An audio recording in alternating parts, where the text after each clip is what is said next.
Welcome back to Two Rail Fans. We're going to take a little time today to talk about the differences in coupler height and some strategies for adjusting them. Whoa. And if you watched our Burlington video, you'll notice that the coupler height can vary quite a bit. So we figure it might be a good time to take a look at some of the different things we own and some of the strategies we're going to try and employ to correct that. Before we get into the video, though, if you haven't subscribed already, please hit that subscribe button, leave us a comment, and if you have any strategies yourself, we'd love to hear from you. Leave us a comment with your information. I'm sure you guys remember this tool from our recent Burlington Northern DCC conversion video, this coupler height gauge from Kadee. We're going to be using this today, and I think you guys are going to be amazed at some of the differences in the coupler height on some of these things we're looking at. So the first thing we have here, let's measure this first, David. Don't connect it, but put it up here. This is an old school Athearn blue box, and this is one that we've already done the DCC conversion on. You can see it's slightly low. Problem with this, there's not much you can do to raise the height just because of the metal here. I could do body mount. So that's an option on this one, but out of the box, this is slightly low. And I'm just going to go ahead and set these out of the way as we go. Let's turn this around here. So here's our Broadway Limited. And you'll see that, if anything, is slightly high, but not too far off. So this is our second newest locomotive, so it's pretty close to modern standard.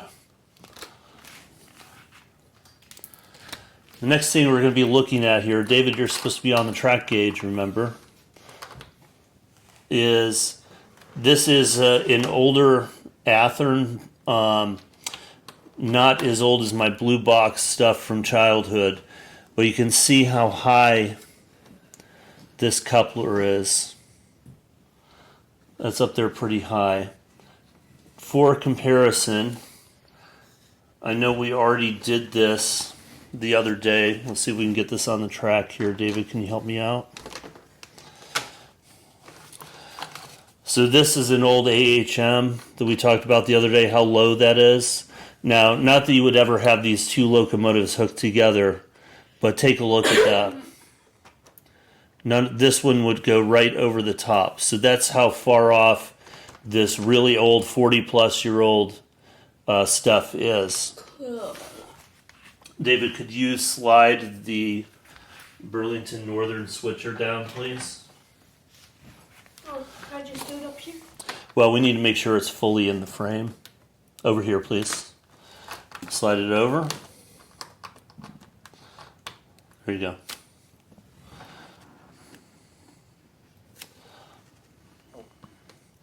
All right, so this is a brand new locomotive as of December. So you can see it's not 100%, but it's pretty close. But you can see the extremes between this. I'm guessing this Athearn is maybe about 20 years old, and the other one. And the last one I'd like to look at,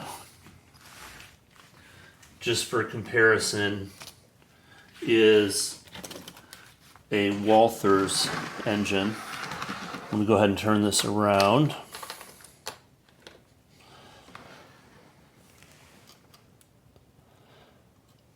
And this one's probably, I'm guessing, also around 20 years old. You can see this coupler comes in a little low.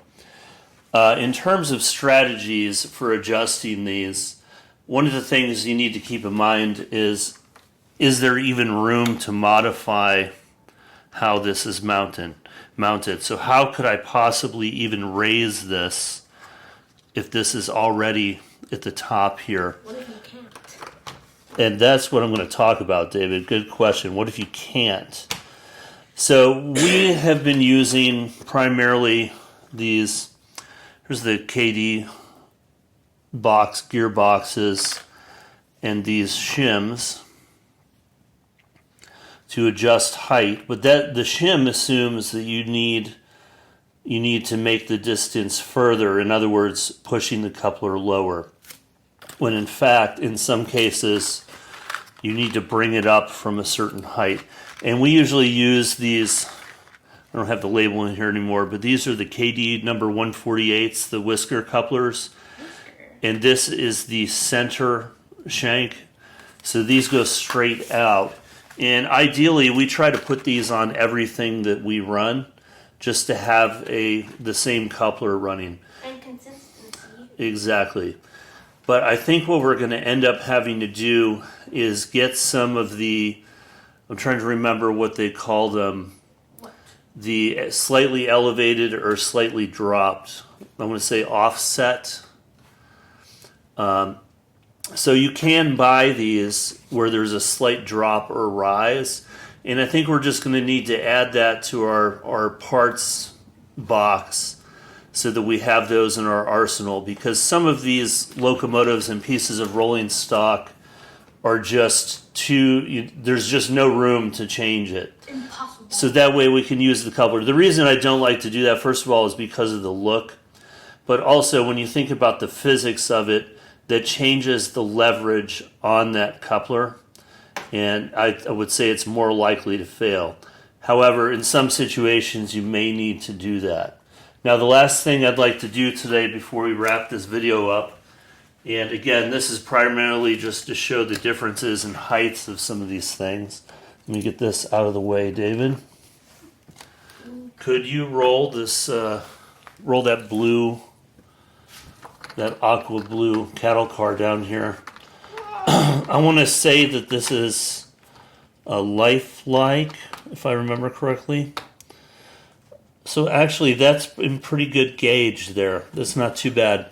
So this is an older car that I've probably had this one for about 30 years at least, 35 years. You want to slide that Rock Island down here, David? This is new. Yep, this is one of our newer pieces of rolling stock. You can see also right engaged there. Okay, scale trains. Scale. We got this in the competition. That's right, we got the scale trains in a giveaway last year. So you can see the scale trains is actually slightly low. Not too far out of gauge, but it is slightly low. Alright, let's take the next one. Yes. This is an Athearn Blue Box kit. Actually, not too bad. Slightly high on that one, actually. And then the last one here, and this will really tell you the changes in standards over the years from the quote-unquote toy kits to the more modern stuff. This is part of my original Tyco starter set, and you can see how low that is. That's so low. So again, the problem is when you try and get these things together, They're all off. some of them are too far off to even connect to each other. So strategies, again, we're going to continue trying to use these 148s in shim.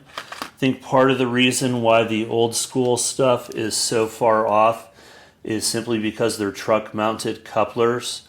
But you'll also notice that these older pieces of rolling stock tend to cause derailments quite a bit because the bottom of this coupler here tends to get caught in turnouts or going around a curve. So strategies, again, body mount when possible. We're going to try and do that and use 148s with shims when we need to get it lower. But again, I think part of our strategy long term is just going to be to get some of those other coupler options that are not the center shank, just to get everything aligned. Ideally, we want to be able to get all of our older stuff upgraded with metal wheels, the 148s, but we want to basically be able to run any piece of rolling stock behind any locomotive. So if you guys have any tips of your own, please leave us a comment. We appreciate any insight you might have. And I think that's it for this time. So we'll catch you guys in the next one.